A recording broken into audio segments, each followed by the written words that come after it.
Assalamualaikum warahmatullahi wabarakatuh. Perkenalkan, nama saya Septian Fahri Riyadi. Saya mahasiswa semester 1, Prodi Akuntansi Syariah kelas C. Di sini saya akan menjelaskan mengenai tasawuf. Saya mengambil dari dua referensi. Yang pertama yaitu dari referensi jurnal, yang kedua yaitu dari referensi buku.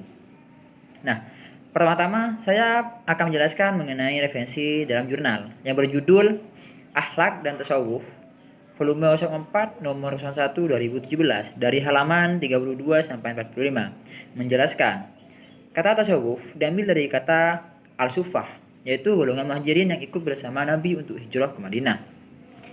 Tetapi sebagian lagi berpendapat bahwa tasawuf dihubungkan dengan perilaku sufi yang selalu berperilaku terpuji dan berusaha meninggalkan sifat tercela.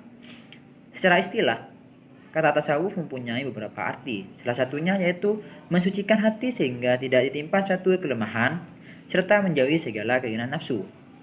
Sedangkan secara eksplisit adalah tasawuf sebagai gerakan batin yang harus dilalui oleh manusia dalam upaya mendekatkan diri kepada Allah.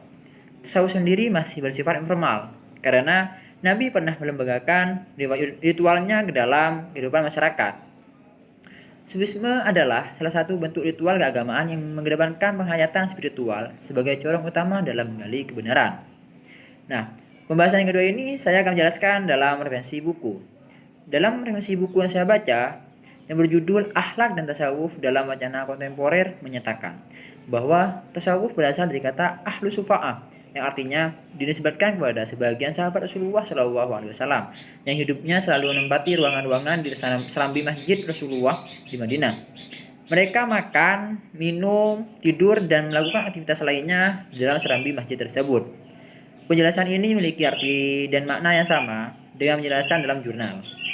Bedanya cuma cara menyampaikannya saja.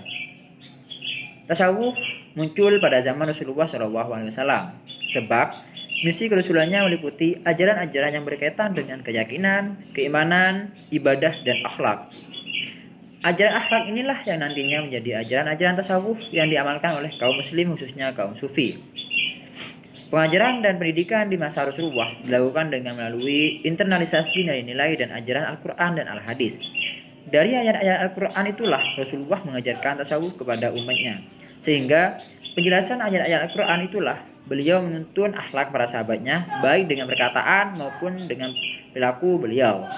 Di samping perpraktekan akhlak Rasul, para sahabat juga memberikan pembelajaran akhlak yang terpuji kepada orang lain, termasuk para tabi'in. Sebagai sebuah gerakan, tasawuf dimulai pada masa tabi'in, yaitu ketika umat Islam berada dalam kekhalifahan Bani Umayyah. Istilah tasawuf pertama kali diperkenalkan oleh seorang tokoh yang bernama Abu Hisham, seorang zahid dari Syria, wafat pada tahun 780. Ia mendirikan lembaga kaum sufi yang dinamakan Taqiyah, sejenis padepokan sufi. Berbagai pendapat para ahli yang menjelaskan asal-muasal kelahiran tasawuf berdasarkan perspektif yang berbeda. Pertama, mereka menyatakan bahwa tasawuf dalam Islam berasal dari tradisi Yunani. Pengaruh Yunani masuk ke dunia tasawuf melalui penerjemahan yang dilakukan oleh tokoh-tokoh intelektual muslim. Pendapat lain menyatakan bahwa tasawuf dipengaruhi oleh filsafat emanasi Plotinus yang menyatakan bahwa Allah memancarkan zat menjadi alam semesta ini dan antaranya adalah roh. Dalam penjelasan referensi jurnal saya baca, tidak menjelaskan sebegitu rinci mengenai tasawuf, dan dalam jurnal tersebut juga tidak menjelaskan mengenai akhlak. Juga tidak ada penjelasan mengenai sejarah pertumbuhan dan perkembangan tasawuf serta pokok-pokok lainnya. Sedangkan dalam referensi buku yang saya baca, di dalam tertulis lebih lengkap ketimbang referensi jurnal saya baca. Di sana tertulis lebih rinci dan lebih mendalami mengenai tasawuf. Sekian penjelasan dari saya. Wassalamualaikum warahmatullahi wabarakatuh.